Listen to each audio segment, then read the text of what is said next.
Hey, Jessica. Hershey, Good morning. welcome back to the street. Thank you. It's so nice to be here. It's nice. Things have changed a little since Yes, you were a little since you bit. were here, A little and bit. we have a celebrity guest dog running around Hey, here. Nala. What's up, Nala? There she is. Dogs of Efrat. Dogs of Efrat. That have could to be your start next. Or Your at next. least an Instagram account, Yes, you know? for sure. Yeah, I went to LA to visit my family a couple years ago, and we had just gotten Nala. And I remember seeing some woman in a store with a dog that looked similar. And I said, "Oh, I have a golden." She goes, "Well, do you have her card for Instagram?" And I was like, "I am not in Efrat right now. I'm back. I am back in LA when the That's really dogs have the funny. Instagram accounts." Oh, that's So yeah, Oh, that's crazy. great.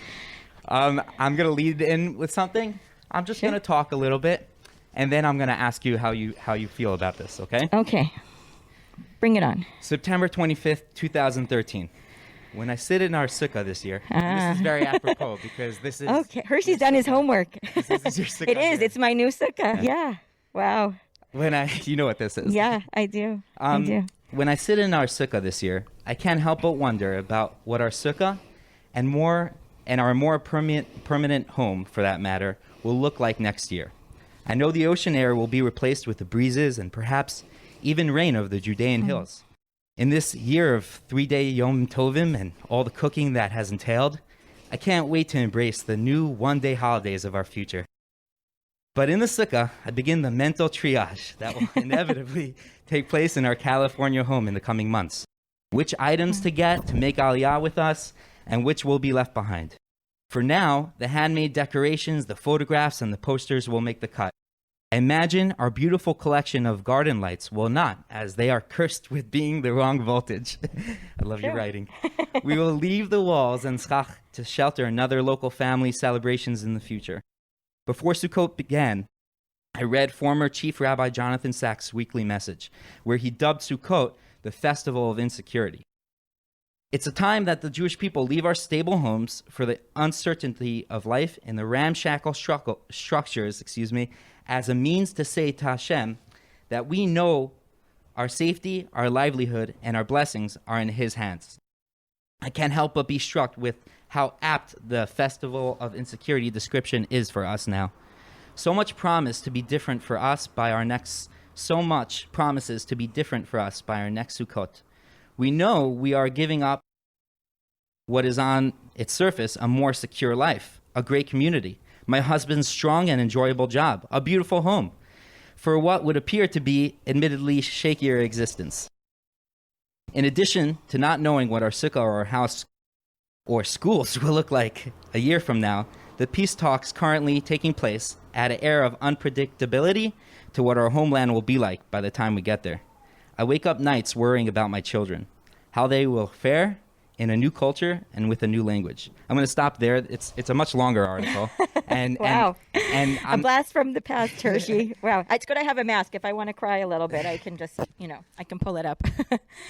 Wow. these are like I don't think I read this because I wanted to more hit on what does this mean to you now? Like, Yeah.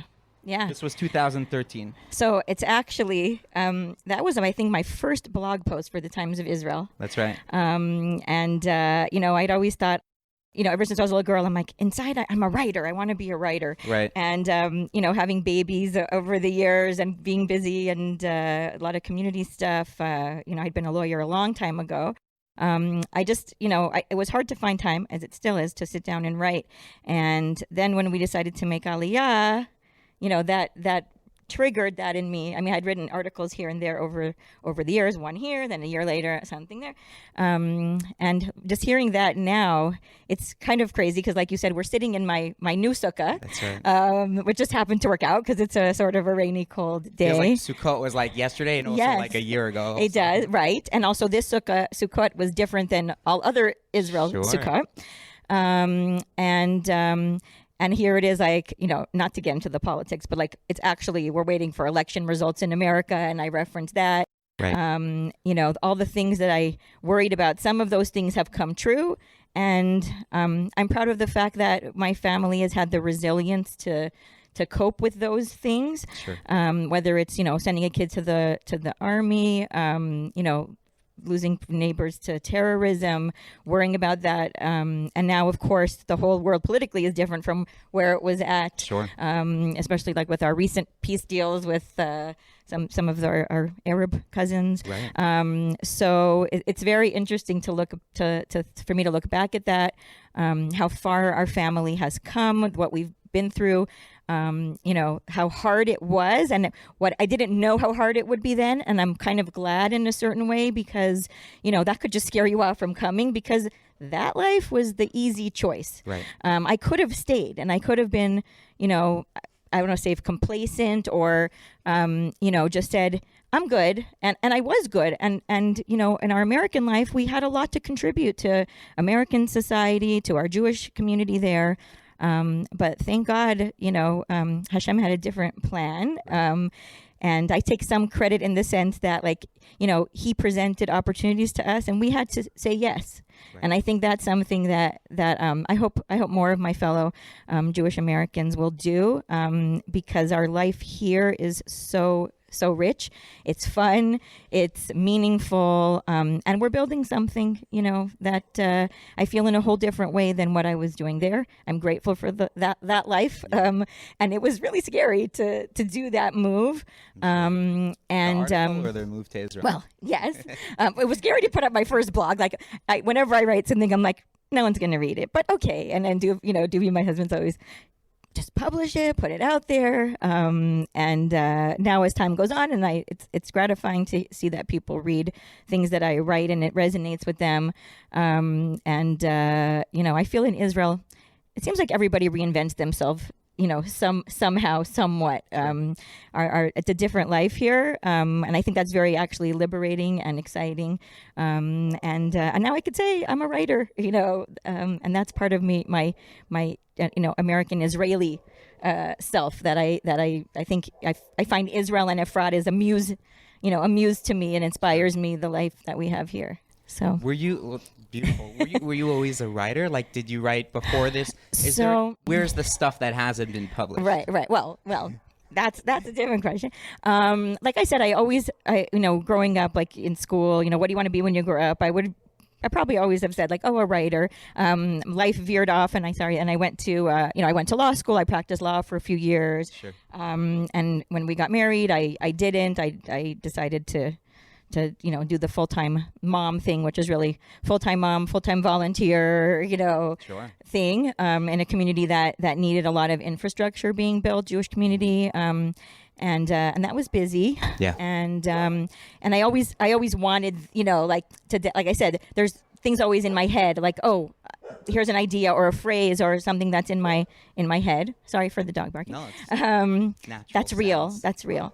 And then I'm trying to think of what it was. Oh, there was a fire in San Diego. Right. And I decided to write about it, about the experience of, gosh, I think Aliyah, my middle child, who is just about to turn 17, was an infant. So okay. If that tells you, there were wildfires. And we had to be, on that sort of guard of well, if you have to leave your house in moments, what would we take with us? What would we grab? And that sort of idea of, sifting through what's important to you, physically, but also emotionally, what are the things that you don't want to lose? Right. And so I wrote a piece about that, and I on a whim, I sent it to H.com, I think, and they published it, and it got picked up by the Jewish Journal in LA. And that was my first foray, as an adult, Sure. into writing. And then after that, so this was kind of a crazy fun thing. My husband Duvie and his friend, his chevra. Duvie's the man. He is. He's my hero. He and his friends had this thing that his friend Dudi, when they were in college, was sitting next to a girl in a college class, and the girl didn't look Jewish, okay. And so she said to Dudi, "This class is as boring as my Zadie Seder." She wanted to tell him that she was Jewish, but she didn't want to say, "Hi, I know you're Jewish because you're wearing a kippah, but I'm Jewish too." So she wanted to out herself as a Jew. So Dudi came up with this thing of oh, she bageled me, And this was a thing with the chevra that they would talk about. And one day I said to Duvie, I think that's a great thing. I want to write about it. I want to flesh that idea out, that we have this need, to out ourselves to our fellow Jews when they can't tell we're Jewish, but we know someone else is Jewish. Sort of incognito. And so I said to Dudi, Doobie's friend, can I do that? And so I wrote a piece about that, called The Bagel Theory.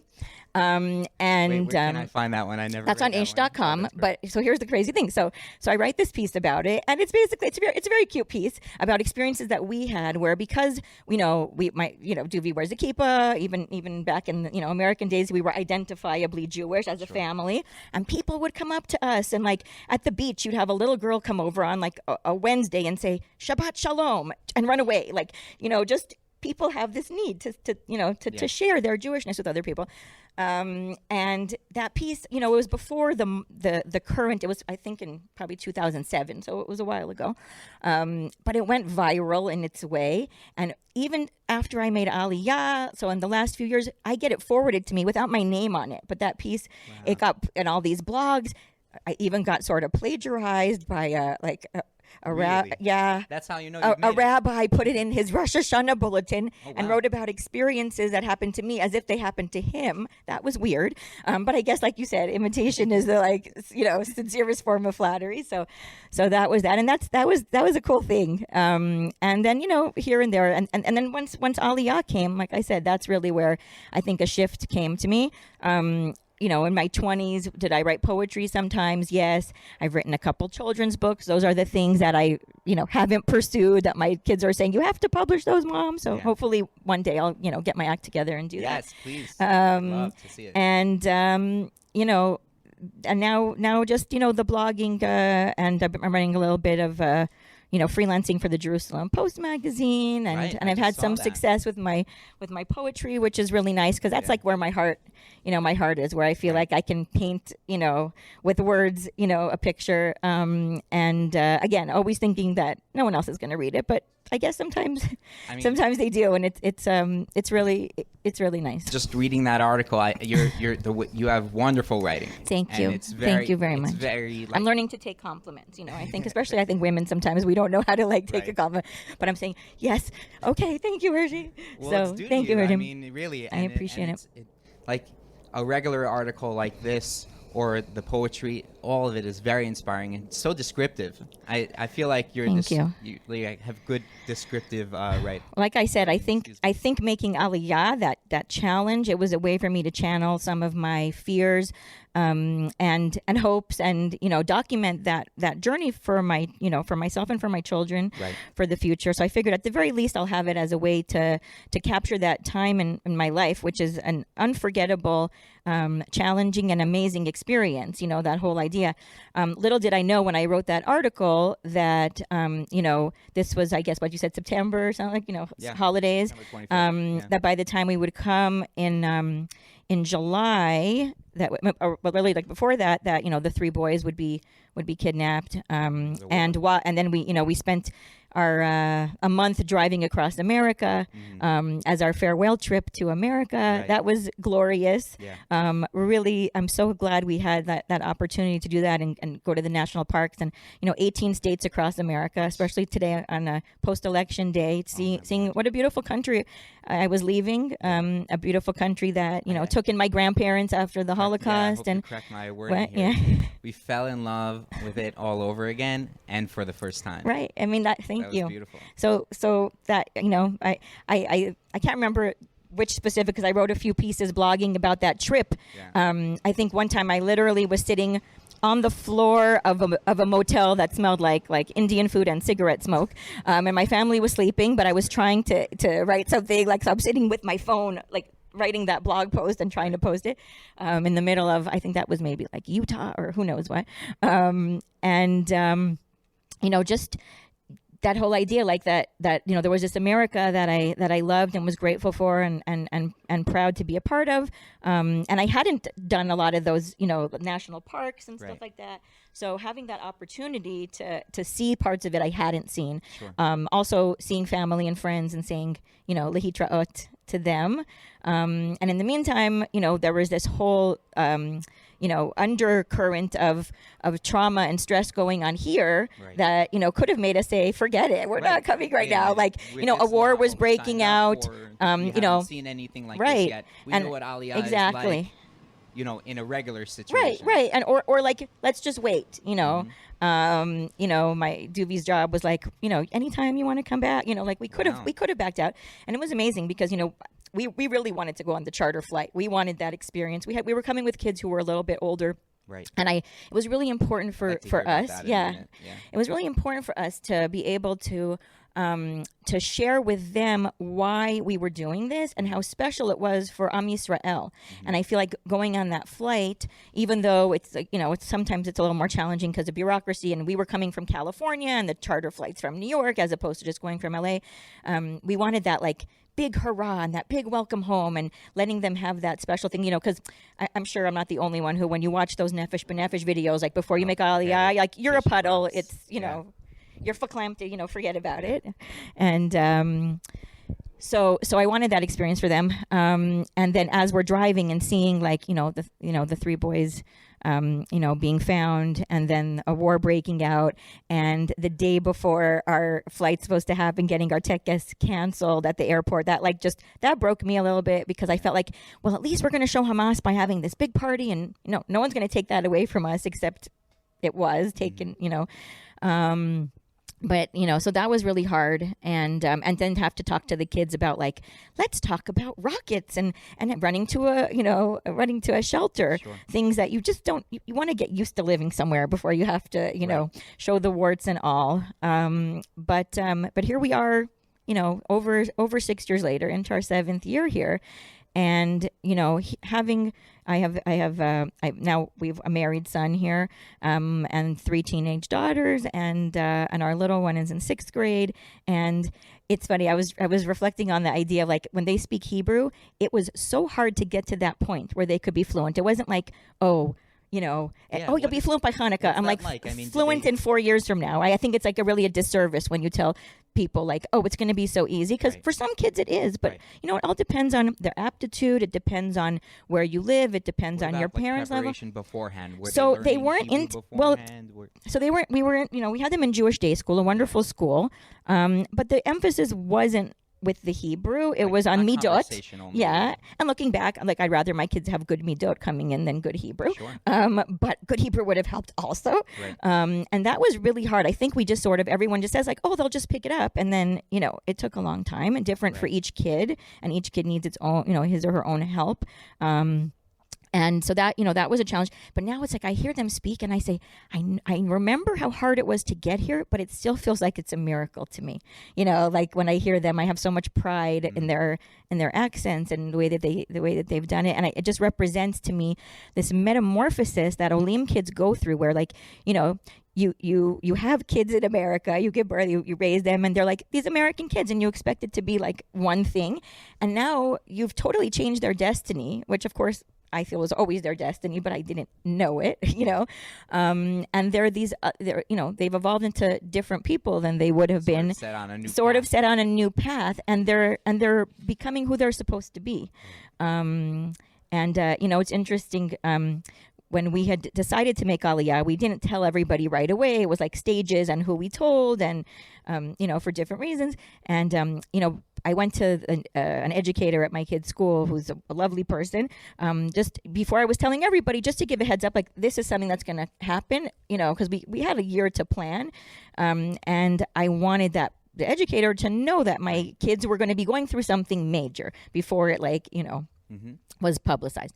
And the mindset was, well, did you ask a shaila if you're allowed to make Aliyah? Because that's like a certain people, that's a philosophy certain people have.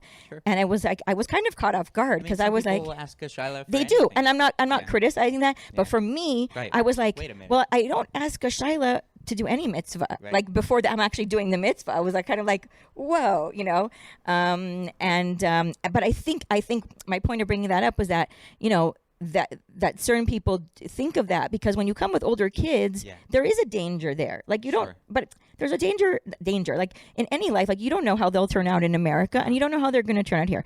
You know, religious, not religious, more religious, environment, everything. It's not like when you move to Israel, automatically everyone's, you know, more religious, stays religious. It's not. That's not how it is. But it's not how it is there either. That's correct. You know,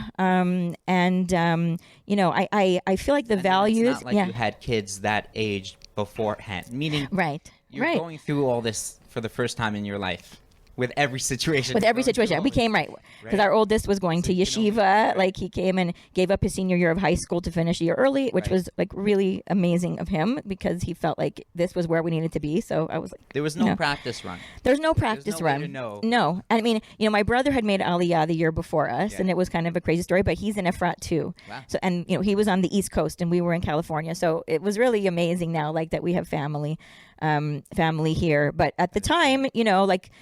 He just was 1 year ahead of us. It wasn't like he had, you know, his kids are like around the same age as my kids, just a little younger. He came in 2013.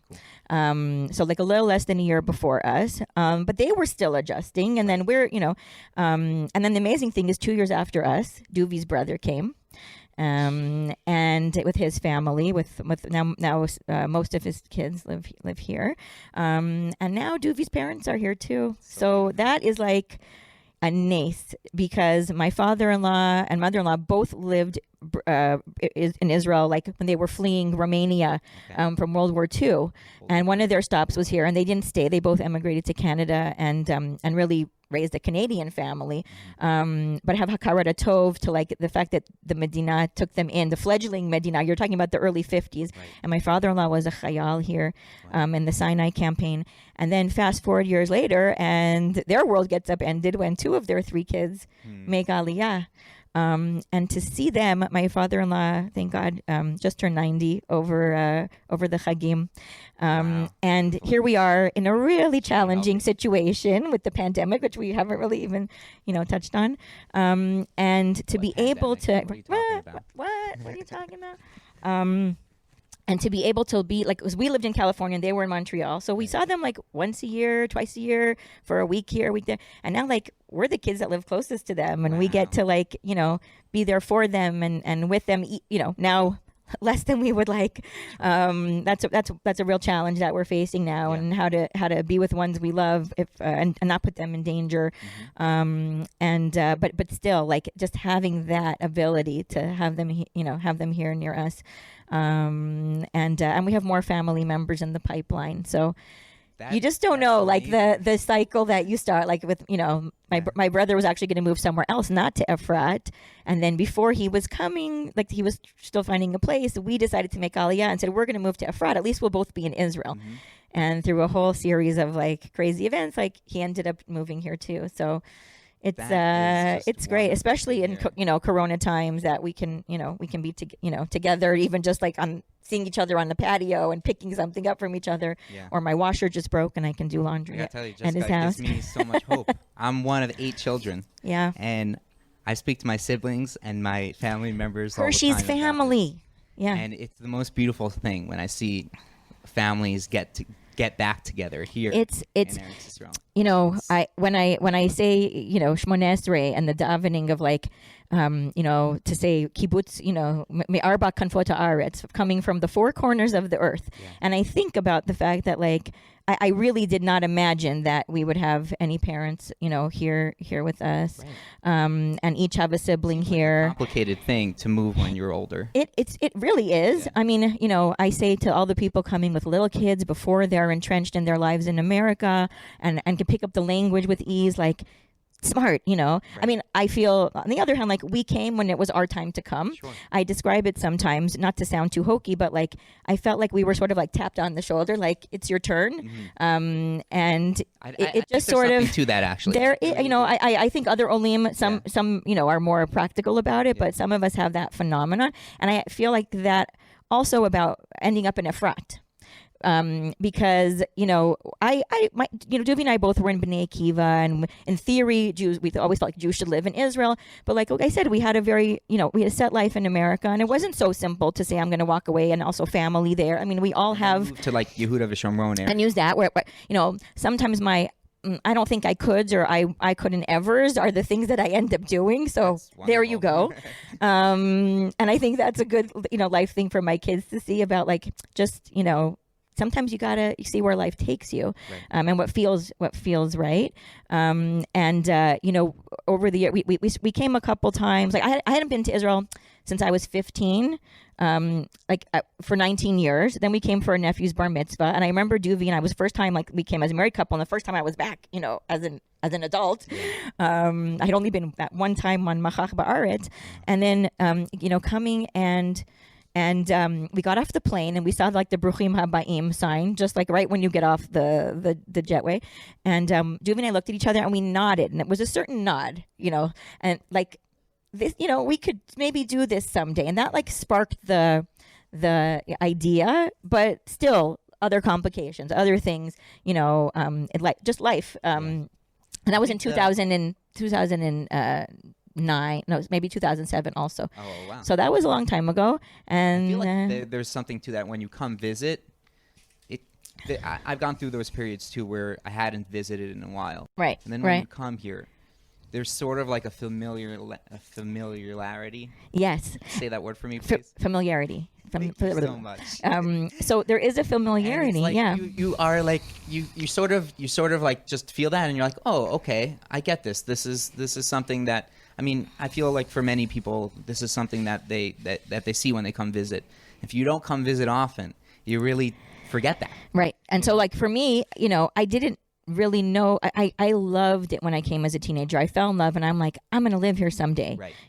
And then 19 years passed by.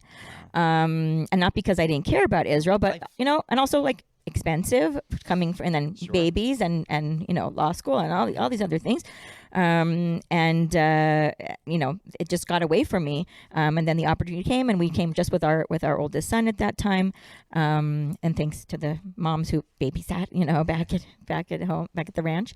And then, to come and see the changes that had happened in Israel. Like, it wasn't the country from 1988. Not the third world. And just to see the airport, man, with the inverted fountain, and Right. I could cry tears for missing traveling right now.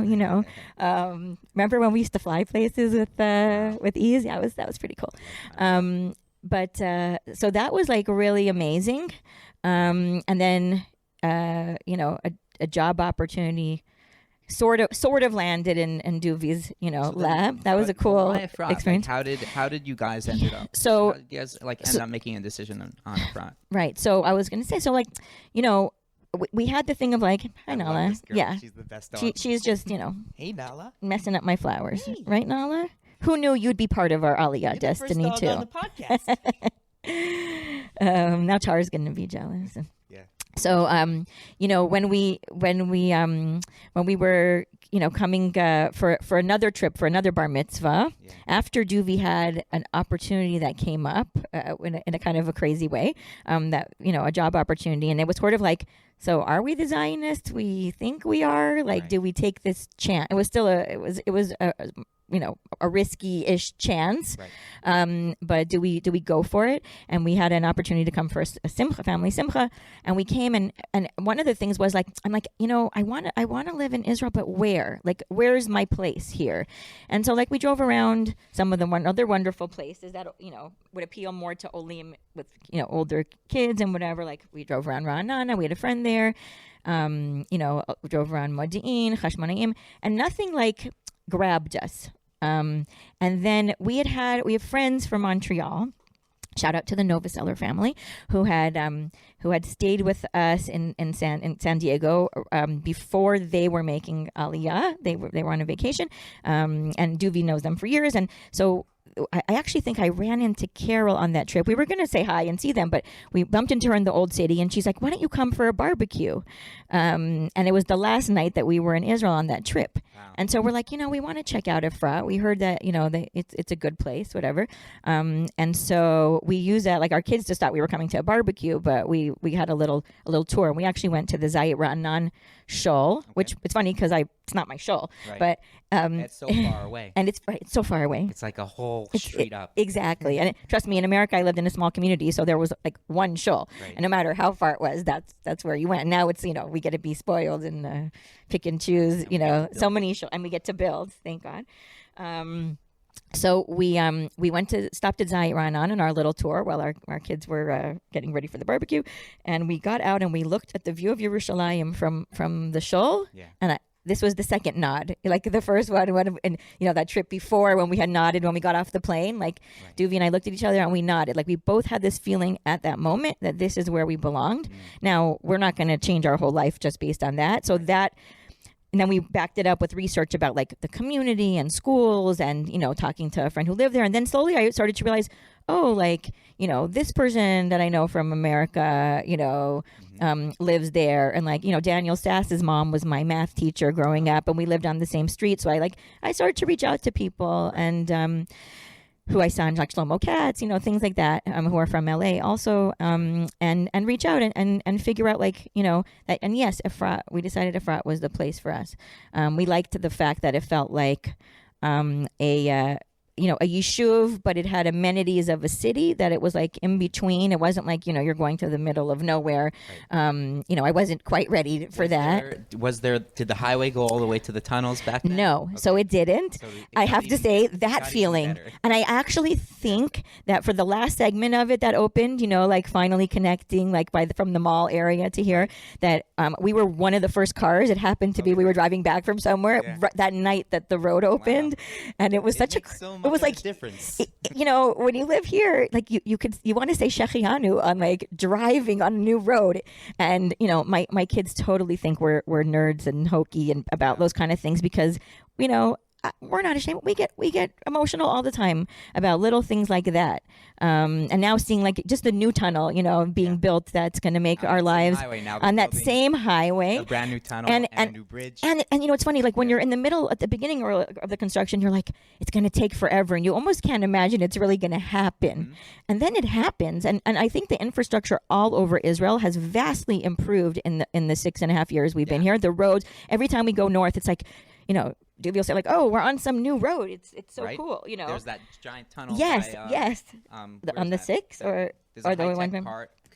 Yeah. Yavniel, yes, probably. Yavniel. Yeah. There's a nice falafel man in that mall there. Really? There's like a cool place to stop off, when you're going to the north. One of my favorite things about this podcast and about in general, like talking to building people. and digging, yeah. It's beautiful. Yeah. It's like finding these little niche places. Yes, yeah. And we're totally about that. So one of the things that, when I said, here I was, Wait, I think, follow-up question. Yeah, please. In Efrat, do you have like a space like that you like? So, Place, this is not such a big like chidush, but something we've been doing a lot recently is we just like to walk on the security road by the Zayit Forest. Sure. We get some hills. It's exercise. We before the weather was changing and the clocks changed, we would try to go every afternoon. Is that the one with the view of the Herodian? So yes, or you could sort of skip that big hill and go around through the forest, and then on the security road, and then there's more forest. We like that it's like you get to do some forest walk and then some road walk, but it's just magnificent, and you have these like these vineyards that are turning gold, in the fall, and that time of day when the sun hits at the golden hour, and you see the Herodian, and you see Efrat, and you see our neighbors, and it's very beautiful. And we pinch ourselves that we have that beauty. We got to know the 100 meters behind our house really well during the first lockdown. We were very lucky that behind us we have a wadi. We were neighbors. Yes. Then, yes, we would get the dogs barking, and we were grateful for that. So that was, I had never gone down to into the wadi before that. Yeah. So one of the things I try to do with all all the challenges of of Corona is also look for like, pockets of good. Yeah. And I would say, doing that whole route there, Oh, yeah, yeah. snack time. Nala, if she just wants to upstage me, that's all. Is finding places like that. So like going down, it was such a miracle that like, we've had drought most of the years that we were here, but even this horrible year last year, with all the Corona stuff, we had the best rain last year, and we actually went up to Tveria. My father-in-law and my husband both really like to follow the rain levels. The level It's almost like you can measure blessing when you see that, and it kind of gave me hope. You've seen it low, yes. Yeah. And it gave me hope that like, okay, this year isn't going to be totally there's Right. there's something higher than us that's saying like, Yeah. there's some bracha, shefa brachot, an abundance of blessing. And anyway, but like there was a little waterfall behind the house that hadn't been there, from what I understand before. Right. And like when we couldn't go anywhere, to have this little miracle of nature of like, having, the wildflowers still, and a waterfall, and just to hear a waterfall, like it's one of my favorite things in Israel, Right. Yeah, for sure. So Do you get the pleasure of going up 90 and seeing that area as well? Well, there's one way to go to the to Tveria, Yes. alongside the Jordanian yes, border. yes, And it was we do so that. green, Go it through was the Bika, fascinating. yeah, Like you were and saying, because of all that rain. my oldest daughter is she graduated high school this last year. Okay. We're just ignoring her. She graduated high school that year, so we survived a full 4 years of Israeli high school, which felt like a huge achievement. And she is now in a machina, with a pre-army preparatory program at in Efrat, which is in Kfar Adumim. Okay. And right when Corona was starting to hit, there was like a parents' orientation, and we went there, and I love the view of in Efrat, like with the vineyards and the I call it the zigzag hills with like the terraced hillsides and everything. And there you go there, and it's the desert like that you think Israel's supposed to look like.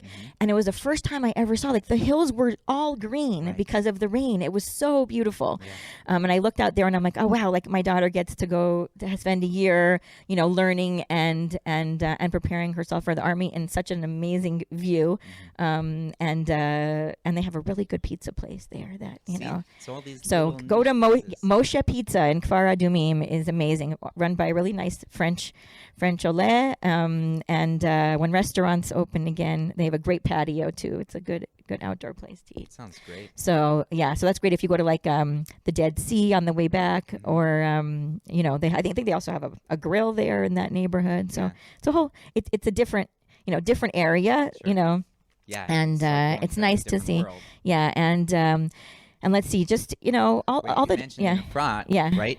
I feel like here we have that too. Even in our little microcosm, It's so true. it's like you mentioned the trees and that little foresty Yes, area and the vineyards. yes. And then, like you said, there's the wadi, which is a whole different scene. Totally, It's totally. like- And I like to watch the moon rise over the hills behind my house. Beautiful.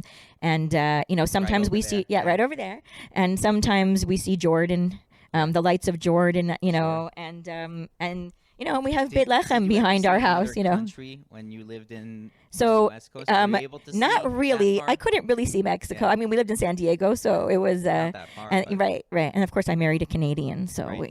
it's very exotic. Right. But something interesting but I was close seeing to a the- border, but not the the border, same, yeah. and then here it's like, I have a painting in my house. I had a grandmother who was Israeli, Yeah. and she got into painting, and she painted a two or three pictures of Kever Rachel from a picture that she had when she was from Palestine at the time, when she was born, and then from later, and one, it just happened to be because she didn't know I would move to Israel, that one picture went to me and one to my brother, and now we both live in Efrat, and my picture now hangs facing Kever Rachel, which is which is Unreal. crazy. Yeah, because she died before she knew that we would come. So much So meaning so infused much into meaning. it. So it's kind of weird. It's crazy. Like my first year here, I went to Hebron a bunch of times, Yeah. and I wasn't something that I knew that I would be so interested in. But it's something would pull me there. And it's like very and, accessible from here as well. It's very accessible from here. I haven't been in a while, but that was cool. And just I don't take it for granted to be able to like go to the Kotel. I mean, I haven't been actually because of Corona. Right. So I'm like, okay, we got to get back there. and just navigating now. I'm glad that we are past a lot of our Olim challenges with the new Corona challenge, and I give huge props to the families who are making Aliyah during the pandemic, because I think it's hard to socialize. If you're being careful about Corona, when you're when you already know people. What do you think? Where do you think the differences are between making Aliyah during a war and making Aliyah during a pandemic? Yeah. So I think about that, because we did come during our own challenging time. I think with, the Corona thing, it's very, you're going very internal, inside, internal. The kids, we actually have good friends from La Jolla who made Aliyah now during the pandemic. Wow. Kol HaKavod. Shout out to the Greens. Go Greens. And it's really hard. They have a child who's just starting high school, and it's really hard to do school when you don't know Hebrew so well, and Zoom, because it's hard for kids who do know Hebrew. Right. So I feel like, we one of the things that was great was that we got to do a lot of awesome things, like going back to what I was saying earlier about wanting to show my kids why we're here.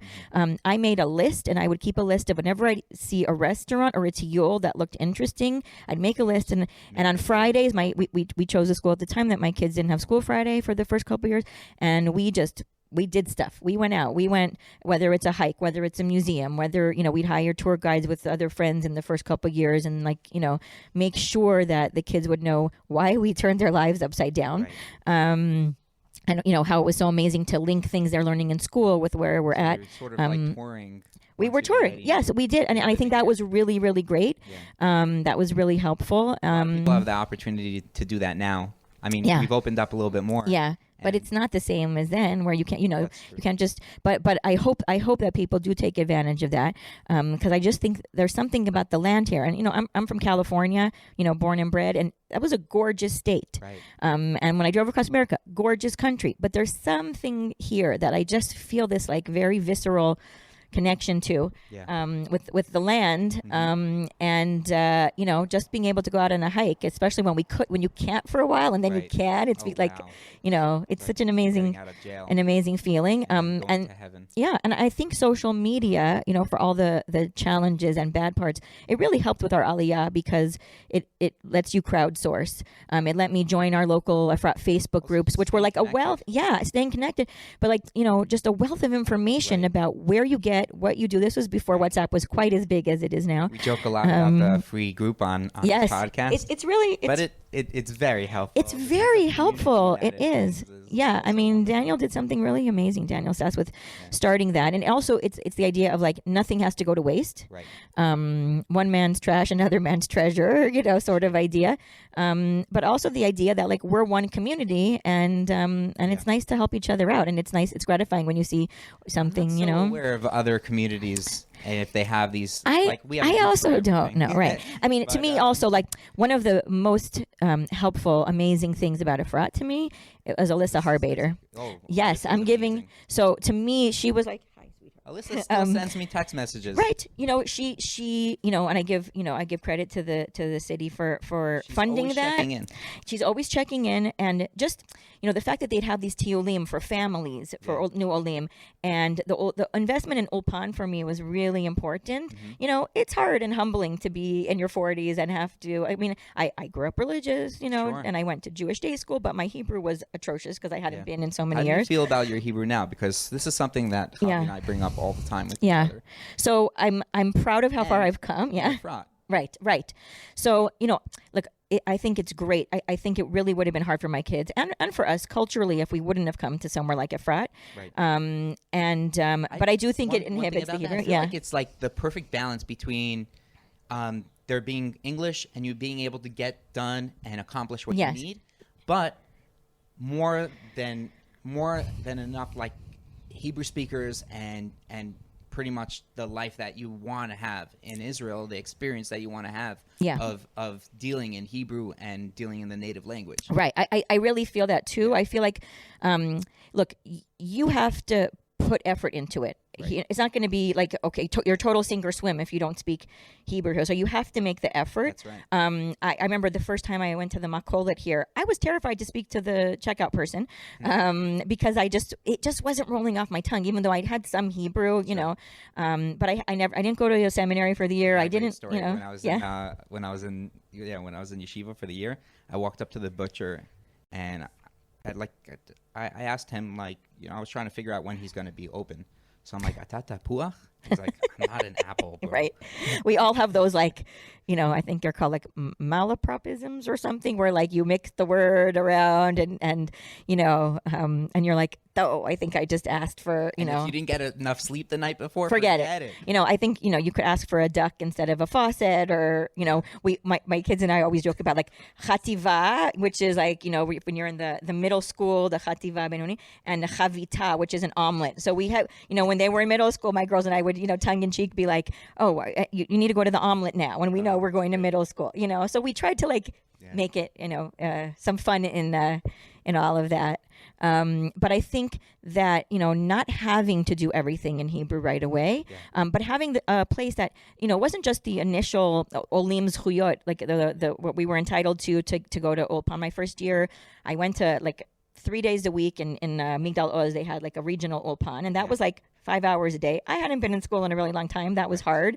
But it helped me a lot. And then, you know, the city invested more and said, you know, we'll do Ulpan La'inyan, which was conversational and only a few hours a week. Right. And I said, you know what, I'm going to push myself because I want to show my kids that I'm struggling to. And I also don't want to be somebody who will never speak Hebrew. Right. So it's funny. Sometimes I feel like I really get it. And other times, depending on who's speaking, they could be speaking really fast. And I'm like, I don't know what they're talking about.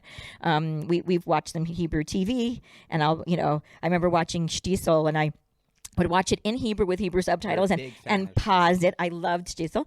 And I'd pause it, and then I would like read the, you know, subtitles if I had to, and look up the words, and like, you know, we used it as like another ulpan. Sure. The Jerusalem Post insert with the Olim Hebrew is a really good tip, I think, for people. Another quick funny story. Yeah. Like the Hebrew we've been acclimating, you know, it's been great. But every once in a while you have these things. Yesterday, 2 days ago, we switched our cell phone plans. Long story short, there's instructions that they send to you. Okay, before you put your SIM card in, do X, Y, and Z. So we go ahead and we do X, Y, and Z, but it never tells us to put our SIM card in.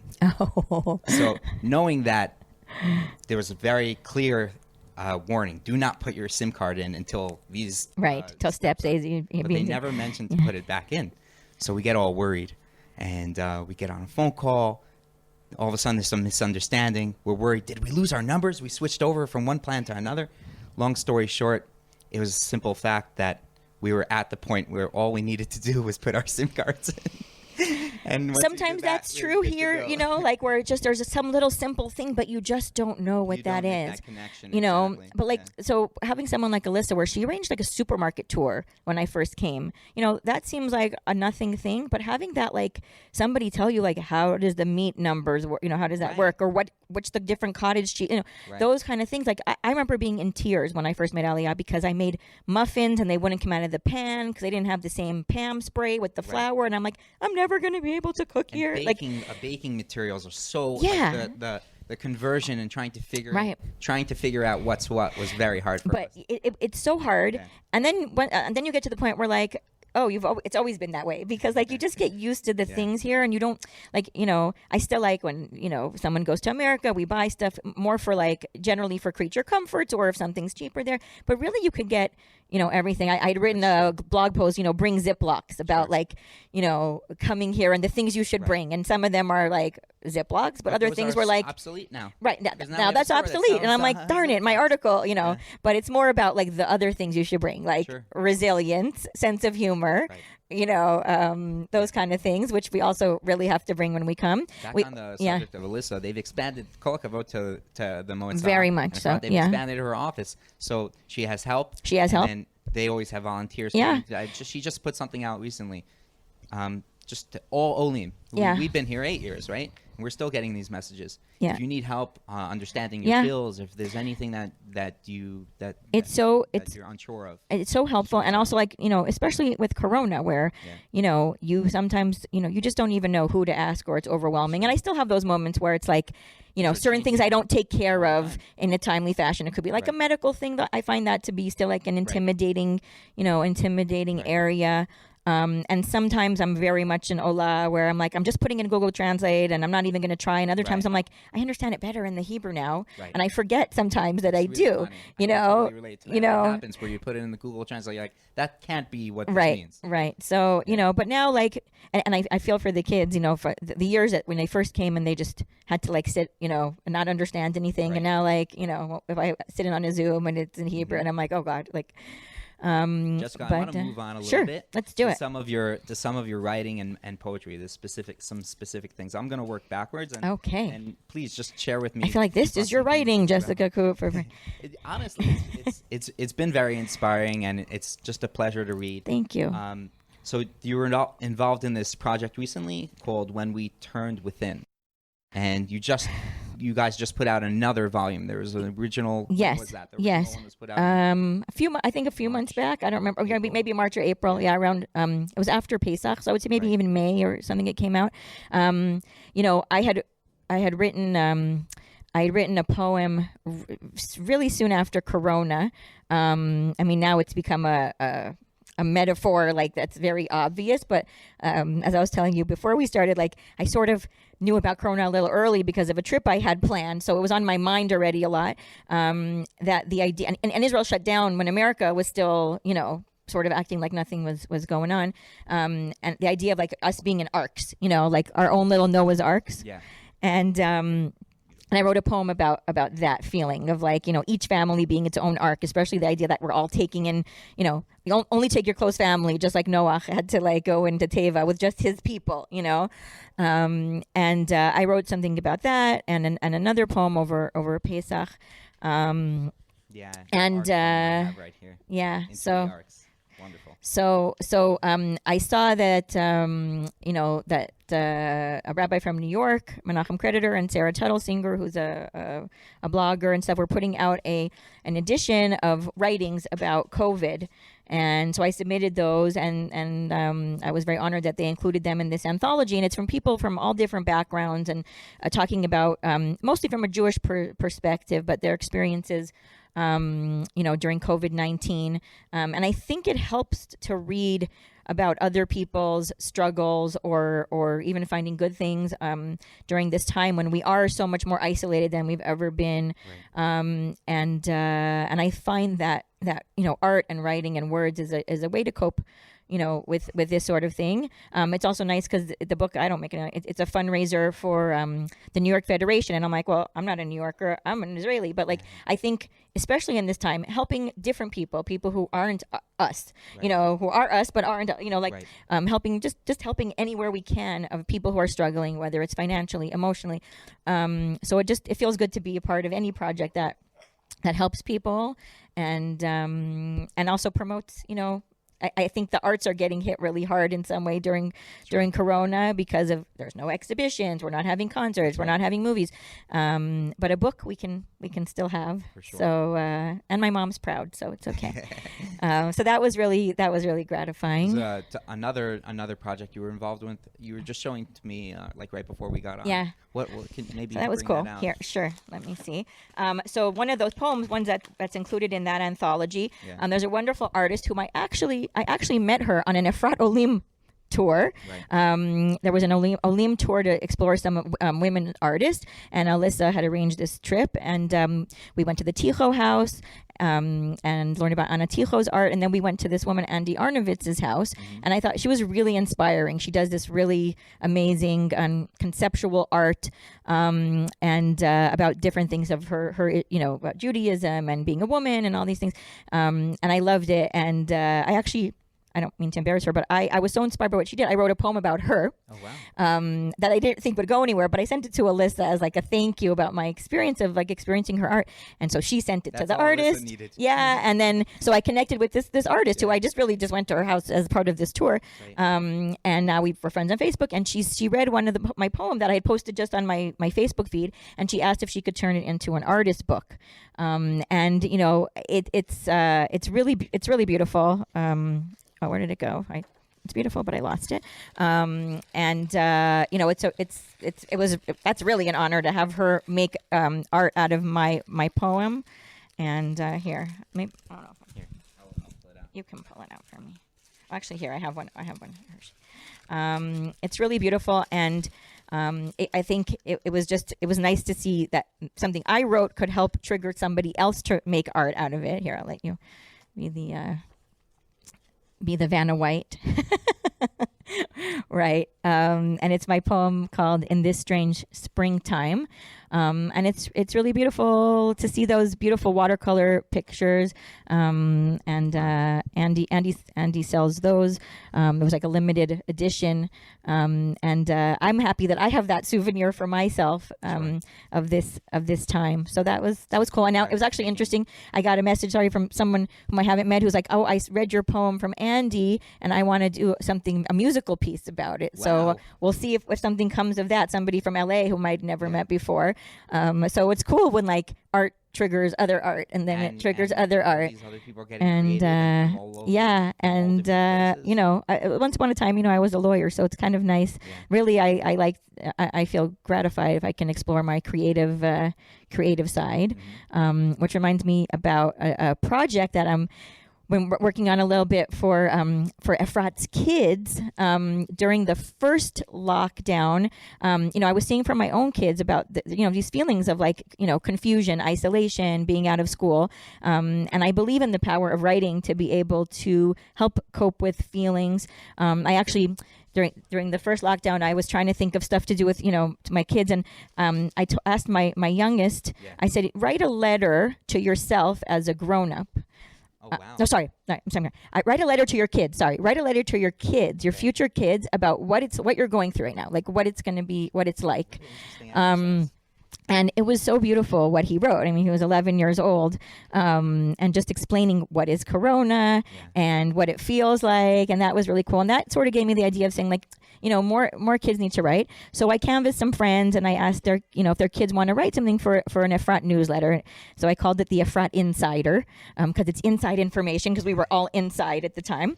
And it was really cool to see like what some kids came up with and how they were expressing their feelings about, you know, what it was like to have to do school on Zoom, or, you know, miss a party or whatever. And I had great intentions to do another one right away. And then we opened up, and my son was getting married, and I never got to put out another edition. I had a couple pieces, but now with second lockdown, just, you know, easing up, I'm finally getting that together. And it's some great pieces about, you know, one boy who had a Corona bar mitzvah, another boy who made his parents a restaurant, and here's a recipe. A girl who, you know, is dealing with Corona and also lost her grandfather this year. And it's painful. It's not like it's all like, oh, you know, rainbow sunshine for the kids. And I don't want to like make it too sad or depressing, you know, for other kids, but I think for them to see other kids are going through the same things, you know, we're talking about 10-year-olds, 11-year-olds, up to about 13. And I even asked one of my friends who's an English teacher here in Efrat, who made Aliyah also, if she would write something so kids could see what it's like for teachers. You know, I think they're struggling so much. And, you know, when we're on the parent side of things and we're just so frustrated by when the Zoom's not going well and our kids aren't learning like we want them to take a moment to stop and say, oh my gosh, look what these teachers have had to pivot. They weren't trained to teach this way. None of us are trained. That's right. None of us were trained for pandemic. So anyway, I hope that'll be out soon. So and that when you put this out, you put it out digitally. And so I put it out digitally the first time, and I messaged it to Alyssa. Yeah. And this time now she reached out to me. She's like, "Were you the one who did that newsletter?" So I think she's going to help distribute it, and she's really supportive of that. And I think she shared it with some other cities in Israel to give ideas that of something people could could do. We also have like, word search and some jokes from the kids. So it's not all heavy, heavy stuff. One kid's writing about when they lived abroad, in Singapore. So it's like, last time my son wrote a little science piece on what's a pangolin, because right when Corona came out, it was like, where did it come from? And maybe it came from this weird animal, the pangolin. So it's like, trying to teach something, and we can learn so much from our kids in this, in this situation, how they're handling stuff. And it's hard because I want to model resilience for my kids, and it's hard to be resilient all the time when it's sometimes sad and depressing and isolating. And you're just like, when, I think we're all having a little Corona fatigue with the second lockdown, where the first one, it was like, we're all in this together. And then, I don't have to tell you, things didn't go so well. And we don't know. Things are looking up, and you know what? It could be up and down. We just want to get through with our health. With all these things help, though. I think so. The podcasts and videos and human interactions where we can. I mean, I'm grateful now numbers are down and we could be a little more open. Right. But we're slogging through. Sometimes I feel like we're doing great, and sometimes I feel like we're, not as much. Congratulations, you're human. Exactly. And I think it's important to acknowledge that. I mean, one of my kids was struggling with school, and just needs more teacher teaching, and not like just like, oh, here's a little video, now do the assignment. And I was just like, you know what? It's okay if you're not doing your best, and you don't do everything, because we're going to get through. We're going to get by or get through, try to not get too behind on anything that it will, affect you too much later. But telling them that it's okay, because life isn't normal, and acknowledging that even our new normal isn't normal. And I'm just grateful that we're here for Corona, even with Israel's mistakes and mess ups and whatever. It felt good to know that I knew within Efrat, that, first of all, I think Efrat has handled the pandemic really well. Wonderful. I think the updates, the staying on top of things, the feeling that we're together, sending out packages to families, and having music come through, those little things matter. And setting up they had these little groups of tasks, like a task force for each neighborhood. For each neighborhood. So again, help out anyone who needed help, and also they did tracking on their own. Does their own tracking, but it could be a little overwhelming, I guess. Totally. X amount of numbers of sick people, and they did their own tracking as well, which was probably very helpful. I really appreciated that. Yeah, I really did. I was stuck in my house. But it was very helpful, and I'm sure that made a big difference. I think it did. I think, we contained things that were going really, getting out of control, and it helped contain them. Jessica's not just saying this; her husband's very a lung doctor, and knowledgeable. He is, and an ICU doctor who treats Corona patients. Yeah. So he has a degree in epidemiology, the study of the spread of disease and stuff. So, we're running out of time. Yeah. I would just love if you could leave us with some Efrat centric words, a picture for us. No pressure. Just maybe a few more words about our wonderful town and I just really feel so blessed that this is where we ended up. I never have any regrets about it, and I'm the type where when I love something, I'm a cheerleader for it. And with Efrat, I do that wholeheartedly. I really think it's a special place. I mean, I think there's a lot of amazing communities in Israel, and this is my community. Right. And I think the mix of people, I say, is really interesting, as you know, because now you interview a bunch of them. Yeah. And it's people I feel like it's not judgy, but a lot of people are searching for things spiritually. Sure. But they're also really fun. Like our block party that, in different times we get to have here in Efrat. There's a lot of community spirit, can do, sharing. and like I said, I also appreciate that we have amenities of like a city, but we still feel like we're in a small town in a certain way. I'm sometimes surprised, like when I don't know people, because of course I don't. It's 10, 11,000, 12,000 people, but because it feels so homey, you know, especially in the Anglo community, and you know, you see people on Facebook, and I'm just amazed at the collection of really cool, awesome people that live in my neighborhood. And when you're stuck in 100 meters or 500 meters, you want to be with your peeps, you know. Sure. And the privilege of seeing Efrat grow, you know, like my kids, we don't want it to grow too big because on one hand, You guys moved you know, here. The hill I live on wasn't existent. It was bare. So maybe it had just started working on it. totally, it was. I mean, I always say that because we, like, when we have people over, we go on our patio and show, like, you know, what's the, you know, what has changed since we've been here, and the privilege of seeing the growth of the land of Israel.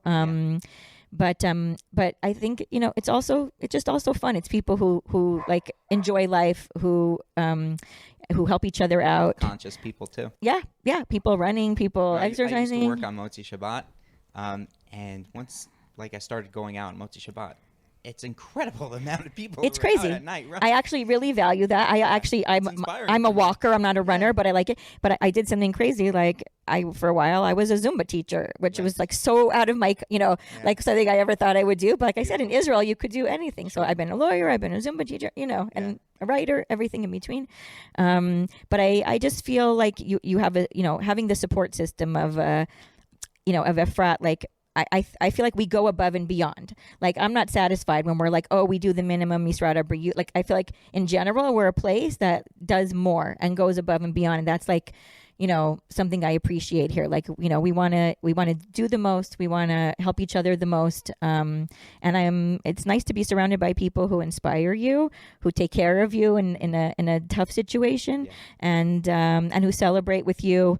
Whether it's, you know, socially distant on Zoom, or, you know, when we're allowed to have big smachot, that there's like, it's almost a challenge because there's so many great people here and you want to be friends with so many of them. And it's just impossible to hold everybody and be that close to so many people. I actually struggled with that a little when we made Aliyah, because I really like that person. I do. And I would love to just hang out with that person. And now with Corona, like, you see somebody on a walk and you're like, you know, because there's like there are just so many wonderful I think people get people. it. I think people do get it. And you know, we should always have the blessing that there are too many wonderful people around us that we want to spend time with, and that we have helping raise our children. Because Efrat, really, I mean, I think it's an Israel thing, but also, like they say, the business of the gush is kids. That we're all, you know, the community raising our kids together out in the streets. Like I said, you know, good times, bad times. It's all.